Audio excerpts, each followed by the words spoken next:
Former CBS News foreign correspondent Lara Logan is in Billings tonight. In February of 2011, Logan was attacked and escaped with her news crew during the Egyptian Revolution. Q2's David J. had a chance to talk with Logan before her presentation at the Rockies Presidential Lecture Series. Russ, we're here in the great room at Rockies Prescott Hall. Lara Logan's joining us. She's been through all kinds of things with her coverage, winning awards for coverage of wars in the Middle East, as well as other journalism. And Lara, you've had quite the experience. You're going to share some of that with the people here today in Billings, Montana. And one of those experiences was in Egypt several years ago. How are things going for you now?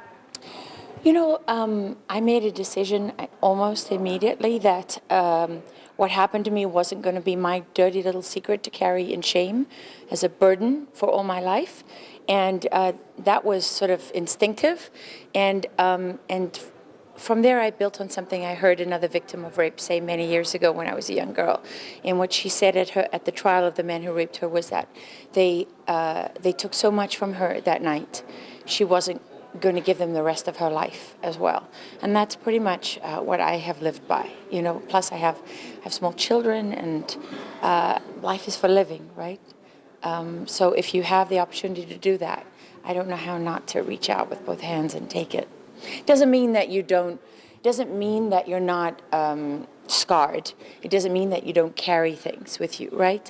But I think for me, what I learned along the way is that recovery, just in my experience, is not about erasing what happened to you. You know, we talk about getting back to normal and getting back on your feet and all that kind of thing. But really, what if it's just moving forward and making peace with what happened? And that's what I've done, really. I've made peace with it, and I appreciate the fact that it has given me the ability to speak to people who've been through similar things who might not otherwise have felt comfortable doing so. So that's a gift in a way. Okay, and then you've moved on also from that, and in Benghazi, I've seen some recent interviews with you on your story there. You had a different take on that several years later. You know, I never had a different take. I want to be, you know, it's important to me to be consistent because that's who I am. I will say that in the moment, I did what I believed was the right thing to do. I stood up. I took responsibility as the face of that story, and I went on air and I apologized. But as always with these things, there's more to it, right? And there's no doubt that I was targeted and I was smeared, and I will not let the detractors and dishonest people write my narrative forever, right? They don't get to tell those lies and have those lies stand. I felt like I was constrained as long as I was at 60 Minutes, and now I'm not, and all I can say is watch this space because there are some things coming. And some of that you're covering now is at the U.S.-Mexico border?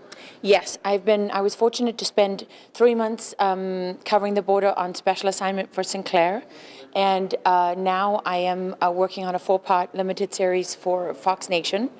And part of that is 90-minute special on the southwest border. And we spent a couple weeks down there, and then we also went into Mexico. And I think some of what we did is very powerful. And hopefully when that comes out in January, there will be a lot to talk about. Okay, great. Thank you, Lara.